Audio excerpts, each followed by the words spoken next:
नमस्कार, स्वागत है आपका बिहार समाचार में। बिहार वालों के लिए आज सरकार ने कई बड़ी घोषणाएं कर दी है। साथ ही शराबबंदी कानून को खत्म किया जा सकता है। तो वहीं बिहार में नौकरी और रोजगार को लेकर बड़ी खबर है। साथ ही बिहार सरकार ने कई नई योजनाओं की भी शुरुआत कर दी है। साथ ही बिहार के हर एक गरीब को आवास दिया जा रहा है। साथ ही नियोजित शिक्षकों को राज्यकर्मी का दर्जा दिया जाएगा। बीएड अभ्यर्थियों के लिए भी बड़ी राहत की खबर है। तो आज की बिहार की महत्वपूर्ण खबरों पर बात करेंगे। इससे पहले आपसे एक छोटी सी अनुरोध है, कृपया वीडियो को एक प्यारा सा लाइक अवश्य कर दीजिएगा। आपका लाइक करना ही हमारी मेहनत का फल होता है। बिहार के गरीबों के लिए बड़ी खुशखबरी है। बिहार के हर गरीब को आवास दिया जाएगा। देखिए, एक तरफ जहां पीएम आवास योजना के तहत बिहार के सभी गरीबों को आवास दिया जा रहा है, साथ ही बिहार सरकार के द्वारा भी ऐलान कर दिया गया कि हम अपने स्तर से भी बिहार में 38,000 गरीबों को ग्रामीण आवास, सीएम ग्रामीण आवास योजना के तहत आवास देने का काम करेंगे।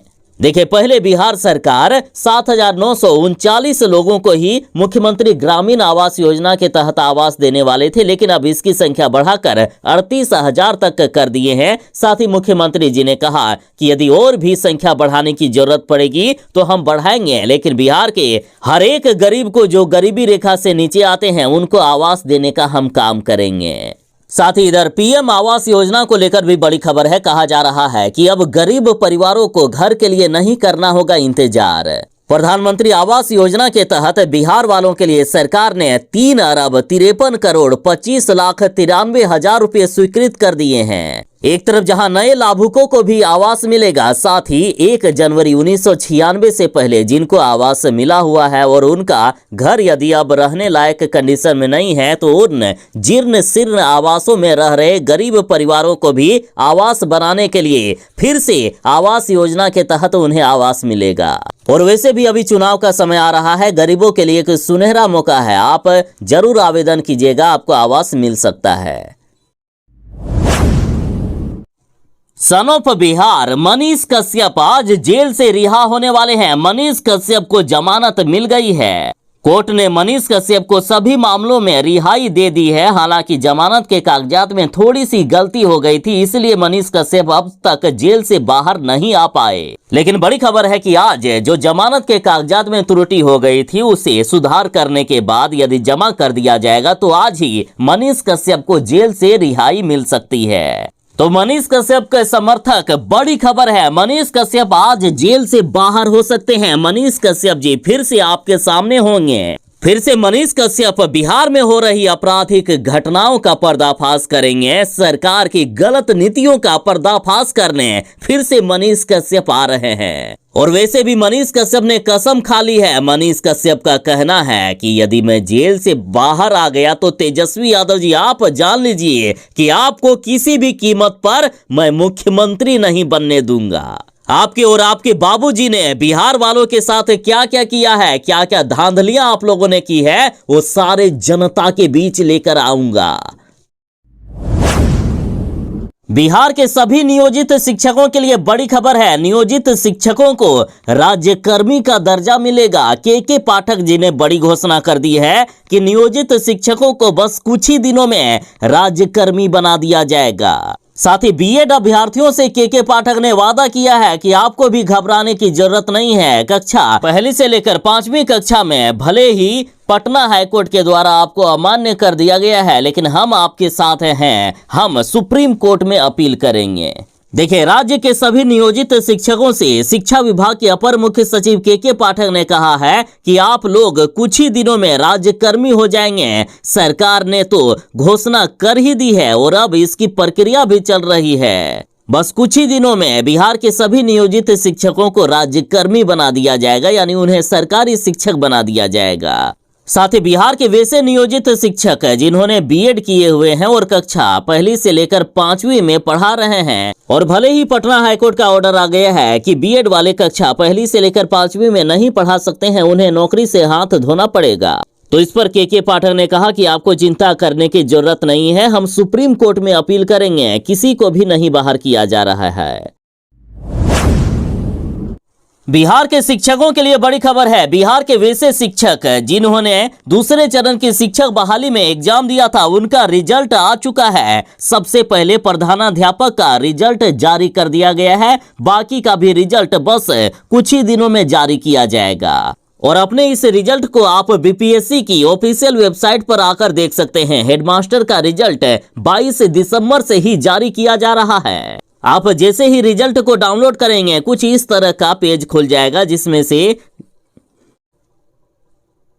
9/12/2023 को आयोजित परीक्षा का रिजल्ट जारी किया गया, जिसमें से कुल 11,359 उम्मीदवारों को मध्य विद्यालय यानी वर्ग 6ठी से लेकर 8वीं के मैथमेटिक्स एंड साइंस विषय के अंतर्गत सफलता घोषित की गई है। तो लगातार विषयवार और कक्षावार शिक्षकों का रिजल्ट जारी किया जा रहा है। हेडमास्टरों का रिजल्ट जारी कर दिया गया, बाकी का भी रिजल्ट बस थोड़ी ही देर में आ जाएगा। बीपीएससी आयोग का कहना है कि बाकी शिक्षकों का रिजल्ट दिसंबर अंत तक घोषित कर दिया जाएगा और जिनका रिजल्ट बचेगा तो जनवरी के पहले सप्ताह में सभी शिक्षकों का रिजल्ट आ जाएगा। और रिजल्ट आते ही उन्हें नियुक्ति पत्र देने की प्रक्रिया भी शुरू कर दी जाएगी। और खबर है कि 15 जनवरी के बाद शिक्षकों को नियुक्ति पत्र बांटा जा सकता है। बीएड अभ्यर्थियों के लिए बड़ी खबर है। भले ही हाईकोर्ट के द्वारा बीएड अभ्यर्थियों को प्राइमरी क्लास में यानी कक्षा पहली से लेकर 8वीं में अमान्य कर दिया गया है। हाईकोर्ट के आदेश के अनुसार जो बीएड किए हुए हैं वो प्राइमरी से निकाल दिए जाएंगे, उन्हें नौकरी से हाथ धोना पड़ेगा। लेकिन सरकार के द्वारा बड़ी खबर आ रही है। बिहार सरकार ने घोषणा की है कि हम सुप्रीम कोर्ट में अपील करेंगे और किसी भी बीएड शिक्षक को नहीं निकाला जाएगा, उन्हें कक्षा पहली से लेकर 5वीं में पढ़ाने का मौका मिलेगा। हम सुप्रीम कोर्ट जा रहे हैं, सुप्रीम कोर्ट में हाईकोर्ट के आदेश को हम चैलेंज देंगे। और इधर प्राथमिक शिक्षा निदेशक मिथिलेश मिश्र ने स्कूलों में कक्षा 1 से लेकर 5वीं तक पढ़ाने वाले बीएड अभ्यर्थियों की संख्या की सूची भी मांगी है। साथ ही इधर के पाठक ने भी ऐलान कर दिया है कि बीएड वालों को प्राइमरी से नहीं निकाला जाएगा। शिक्षा विभाग ने बीएड शिक्षकों को लेकर 6 दिसंबर को आए पटना हाईकोर्ट के फैसले पर सुप्रीम कोर्ट में याचिका दायर करने की तैयारी कर लिए हैं। जल्द ही याचिका दायर की जाएगी। बिहार के वैसे लोग जो गाड़ी खरीदना चाहते हैं तो बड़ी खबर है। मुख्यमंत्री प्रखंड परिवहन योजना की अधिसूचना जारी कर दी गई है। सरकार के द्वारा 5 लाख रुपए तक का अनुदान मिलेगा। देखिए, बिहार के हर प्रखंड के अंदर 7 लोगों का चयन किया जाएगा। इन 7 लोगों को इस योजना का लाभ देते हुए 5-5 लाख रुपए का अनुदान की राशि मिलेगी। देखिए, वैसे लोग जो बस खरीदना चाहते हैं तो मुख्यमंत्री प्रखंड परिवहन योजना के तहत इनका चयन होगा। आवेदन प्रक्रिया शुरू कर दी गई है। समय बहुत ही कम बचा है। अगर कोई आवेदन करना चाहते हैं तो अभी भी कर सकते हैं। हाँ, जो उम्मीदवार आवेदन करेंगे तो मैट्रिक परीक्षा के अंक के आधार पर लाभुकों को वरीयता दी जाएगी। इस योजना के तहत बस खरीदने के लिए 5 लाख रुपए तक का अनुदान दिया जा रहा है और प्रत्येक प्रखंड में 7 लोगों का चयन किया जाएगा, जिसमें से 2 लाभुक अनुसूचित जाति से, 2 अत्यंत पिछड़ा वर्ग से, 1 पिछड़ा वर्ग से और 1 अल्पसंख्यक समुदाय और 1 सामान्य वर्ग से होंगे। इसके अलावा जिस प्रखंड में अनुसूचित जनजाति की संख्या 1000 से अधिक होगी, उस प्रखंड में एक अतिरिक्त अनुसूचित जनजाति के व्यक्ति का भी चयन किया जाएगा। तो आखिर कब मिलेगी अनुदान की राशि? तो देखिए, आवेदन प्रक्रिया जारी है और जनवरी 2024 में ही बस खरीदने के लिए आपको सब्सिडी दे दी जाएगी। देखिए, परिवहन विभाग के सचिव ने बड़ी घोषणा कर दी है कि जिला परिवहन पदाधिकारी के द्वारा प्रखंडवार एवं कोटिवार आवेदनों के आधार पर 28 दिसंबर तक वरीयता सूची बनाई जाएगी। इसके अगले दिन यानी 29 दिसंबर को डीएम की अध्यक्षता में गठित चयन समिति आयोजन के तहत लाभुकों का चयन किया जाएगा। तो 2-4 दिन का समय बचा है। अभी भी यदि कोई आवेदन करना चाहते हैं तो आवेदन कर सकते हैं। 29 दिसंबर को आवेदकों का चयन किया जाएगा और जनवरी 2024 से ही बस खरीदने के लिए 5 लाख रुपए तक का अनुदान मिलेगा। बिहार में ये फेल शराबबंदी हमेशा के लिए खत्म होना चाहिए। ये सिर्फ अब बीजेपी वालों का ही नहीं कहना है, बल्कि बिहार की जनता भी शराबबंदी को खत्म करने की मांग कर रहे हैं। देखिए, बेगूसराय में दरोगा को गाड़ी से कुचलकर शराब माफियाओं ने मार दिया। उसके बाद जनता का भी गुस्सा फूटा और कहा कि प्रशासन की भूल से ये घटना हुई है, खत्म हो शराबबंदी कानून। देखिए, बेगूसराय के नावाकोठी थाना क्षेत्र में जब दरोगा शराब से भरी कार को पकड़ने के लिए गए तो शराब तस्करों ने कार से दरोगा को ही कुचलकर मार डाला। एक तरफ जहां जनता शराबबंदी कानून को खत्म करने की मांग कर रहे हैं, तो इधर बीजेपी ने कहा है कि नीतीश कुमार जी जल्द से जल्द सर्वदलीय बैठक बुलाकर शराबबंदी कानून को खत्म करें।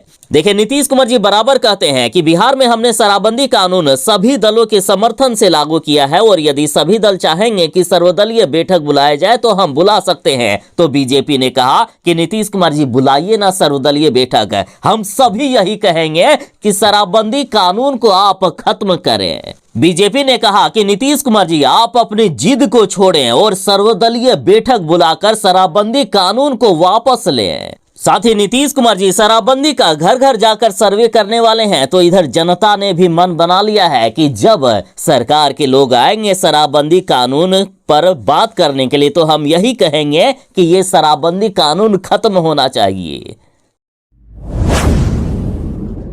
बिहार में शराब माफियाओं का तांडव जारी है। पुलिस वालों को ही उल्टा शराब माफिया अब दिन दहाड़े मारने लगे हैं। बेगूसराय में शराब माफिया के द्वारा दरोगा को कार से कुचल देने के बाद अब तरह तरह की बातें हो रही है। सभी दल शराबबंदी कानून को खत्म करना चाह रहे हैं। तो इधर बीजेपी ने कहा कि नीतीश कुमार जी अपनी जिद पर इसलिए अड़े हुए हैं, इसलिए शराबबंदी को ये खत्म नहीं करना चाहते हैं क्योंकि शराब माफिया से हर साल 10,000 करोड़ की वसूली करता है नीतीश कुमार की पार्टी जदयू। देखिए, बीजेपी नेता सम्राट चौधरी ने कहा है कि शराबबंदी के नाम पर नीतीश कुमार जी बिहार में घोटाला कर रहे हैं। जदयू के खाते में हर साल 10,000 करोड़ रुपए की राशि आती है। सम्राट चौधरी ने कहा कि नीतीश कुमार ने ही बिहार वालों को शराबी बनाने का काम किया। सम्राट चौधरी बोले कि नीतीश कुमार ने पूरे बिहार के लोगों को शराबी बना दिया है। शराब की होम डिलीवरी ये करवा रहे हैं और होम डिलीवरी के पैसे जदयू पार्टी के फंड में जा रहे हैं। शराबबंदी के नाम पर हर वर्ष 10,000 करोड़ रुपए का घोटाला ये कर रहे हैं और ये पार्टी फंड में पैसे जा रहे हैं। इन्होंने कहा कि बिहार में जब शराबबंदी लागू नहीं था तो उस समय राज्य में मात्र 987 शराब की दुकानें हुआ करती थी, लेकिन नीतीश कुमार जी ने शराबबंदी लागू करने से पहले पूरे बिहार में शराब की दुकानों को खुलवाए और शराब की दुकानों की संख्या 11,000 तक बढ़ा दिए और आज शराबबंदी लागू करके शराब की होम डिलीवरी करवाई जा रही है। बिहार में सिर्फ शराब और बालू माफिया का राज चल रहा है। सम्राट चौधरी बोले कि नीतीश कुमार की पार्टी तो शराब और बालू माफियाओं के दम पर ही चल रहा है, इसलिए शराबबंदी कानून को नहीं खत्म करना चाहते हैं। बिहार में यदि कोई मधुमक्खी पालन करना चाहते हैं तो एक सुनहरा मौका है। बिहार सरकार दे रही है 90% तक की सब्सिडी। सिर्फ आपको 10% पैसे लगाने हैं, बाकी सारे पैसे सरकार के द्वारा दिया जाएगा और एक अच्छी कमाई आप कर सकते हैं मधुमक्खी पालन के द्वारा। देखिए, बिहार सरकार एकीकृत बागवानी मिशन योजना के तहत मधुमक्खी पालन करने पर 75% से लेकर 90% तक का अनुदान देगी। देखिए, सामान्य जाति वालों को 75% का अनुदान मिलेगा, साथ ही अनुसूचित जाति, अनुसूचित जनजाति वालों को 90% का अनुदान मिलेगा। आवेदन की प्रक्रिया जारी है। जो आवेदन करना चाहते हैं वो सरकारी वेबसाइट horticulture.bihar.gov.in पर जाकर आवेदन कर सकते हैं। शिक्षा विभाग के अपर मुख्य सचिव के पाठक ने अब नया आदेश जारी कर दिया है कि अब शनिवार को सभी सरकारी स्कूलों में पेरेंट्स टीचर मीटिंग की जाएगी और ये बड़ी घोषणा के पाठक ने बेतिया के अलग अलग सरकारी स्कूलों का निरीक्षण करने के दौरान कर दिया है। निरीक्षण के दौरान अपर मुख्य सचिव ने बिहार के सभी सरकारी स्कूलों के लिए आदेश जारी करते हुए कहा कि प्रत्येक शनिवार को अभिभावक शिक्षक बैठक यानी पेरेंट टीचर मीटिंग करनी होगी।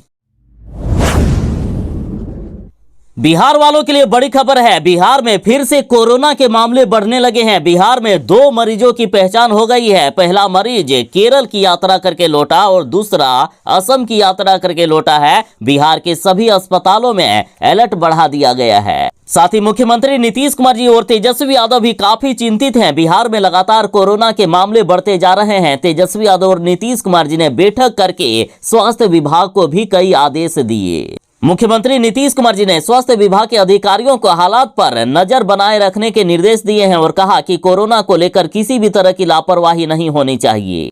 देखिए, बिहार में कोरोना का अब नया वेरिएंट आ गया है जो पहले से भी ज्यादा खतरनाक है और संक्रमित मरीजों की संख्या पहले से भी ज्यादा तेजी से बढ़ाने की इसमें सक्षमता है। बिहार ही नहीं, देश के कई राज्यों में कोरोना के मामले लगातार बढ़ने लगे हैं। मुख्यमंत्री नीतीश कुमार जी ने कई राज्यों में बढ़ते कोरोना के मामले को देखते हुए अब एडवाइजरी जारी की है और कहा कि अस्पतालों में सभी लोगों को मास्क का प्रयोग करना अनिवार्य है। साथ ही अस्पतालों में जांच अब तभी होगी जब कोरोना का जांच किया जाएगा या कोरोना जांच की सर्टिफिकेट दिखाई जाएगी।